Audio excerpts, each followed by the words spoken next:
सबसे पहले बात करेंगे मौसम के हवाले से। तो आपको बताएं कि सिंध, पंजाब और बलूचिस्तान में बारिशों से तबाही।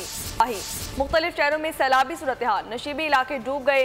दादू में सैलाबी रेला गाँव में दाखिल हो गया, इलाका मकीनों की नकल मकानी। मुतासिरीन मोरो में रोड पर किनारे रहने पर मजबूर हो गए।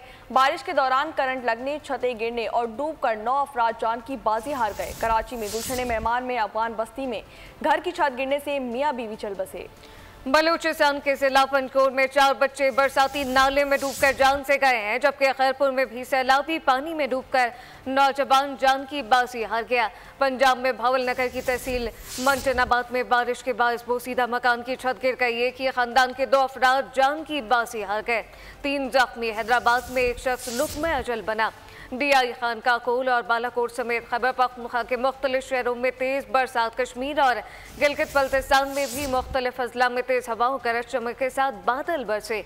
महकमा मौसमियात के मुताबिक आइंदा 24 घंटों के दौरान मजीद बारिश का इम्कान है। सब्सक्राइब करें और बेल दबाएं ताकि कोई खबर रह न जाए।